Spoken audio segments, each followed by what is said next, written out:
பார்க்க போகிற சமையல் ரொம்ப சிம்பிளாக பண்ணக்கூடிய தேங்காய் இல்லாத ஒரு தக்காளி குருமா எப்படி செய்யலாங்கிறத பார்க்கலாம். இட்லி, தோசை, சாதம், சப்பாத்தி எல்லாத்துக்குமே சூப்பராக இருக்கும். ரொம்ப சிம்பிளாகவும் பண்ணிடலாம்.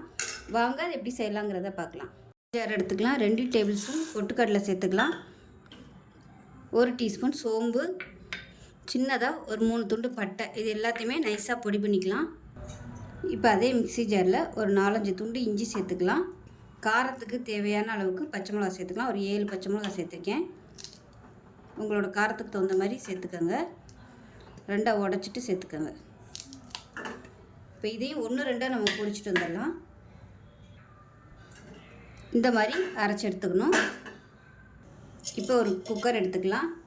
தேவையான அளவுக்கு எண்ணெய் சேர்த்துக்கலாம். நான் கேஸ் செலவு பண்ணக்கூடாதுங்கிறதுக்காக குக்கரில் வச்சுருக்கேன். கடாயில் விட்டும் கொதிக்க விடலாம். இன்றைக்கி நான் குக்கரில் தான் வைக்க போகிறேன். எண்ணெய் சூடானும் 1 டீஸ்பூன் போல் கடுகு சேர்த்துக்கலாம். அதே மாதிரி 1 டீஸ்பூன் போல் சோம்பு சேர்த்துக்கலாம். கடுகு சோம்பு பொரியுது. கருவேப்பிலையில் சேர்த்துக்கலாம். இப்போ இதில் மீடியம் சைஸாக ஒரு பெரிய வெங்காயம் நீளமாக நறுக்குனதை சேர்த்துக்கலாம்.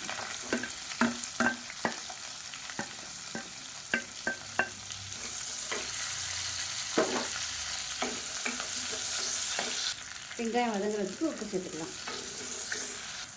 வெங்காயம் இந்த அளவுக்கு வதங்கினா போதும். லைட்டாக அந்த வெங்காயத்தோட வாசனை இருக்கணும். ரொம்ப ப்ரௌனாக வதக்கக்கூடாது. நம்ம இடித்து வச்சுருக்க இஞ்சி பச்சை மிளகாயை சேர்த்துக்கலாம். இதையும் சேர்த்துட்டு நல்லா வதக்கிடுவோம். இப்போ இதில் ஒரு 4 தக்காளி கட் பண்ணி வச்சுருக்கேன். அதையும் சேர்த்துக்கலாம். மஞ்சள்தூள் சேர்த்துக்கலாம். 1/4 டீஸ்பூன் போல். இப்போ இது வதங்கட்டும்.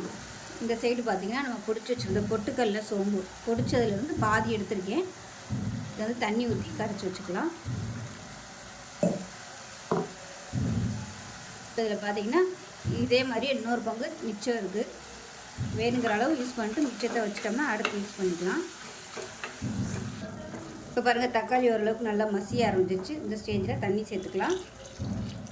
தண்ணி சேர்த்துட்டு நம்ம கரைச்சி வச்சுருக்க இந்த பொட்டுக்கடலை சோம்பு பொடியையும் சேர்த்துக்கலாம்.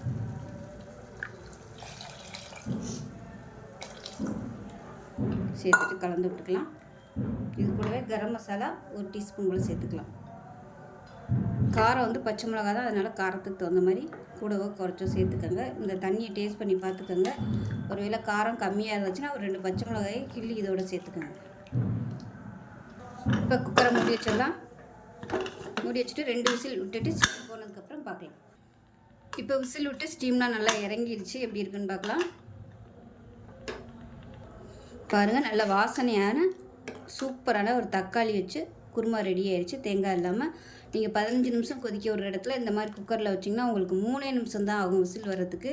இந்த மாதிரி பண்ணும்போது கேஸ் நல்லாவே மிச்சமாகும். ஸோ இட்லி, தோசை, ஊத்தப்பம் எல்லாத்துக்குமே சூப்பராக இருக்கும். ஸோ இந்த வீடியோ பிடிச்சிச்சின்னா லைக் பண்ணுங்கள், கமெண்ட் பண்ணுங்கள், சேனலை சப்ஸ்கிரைப் பண்ணுங்கள், பக்கத்தில் பெல் பட்டனை ப்ரெஸ் பண்ணுங்கள். நன்றி.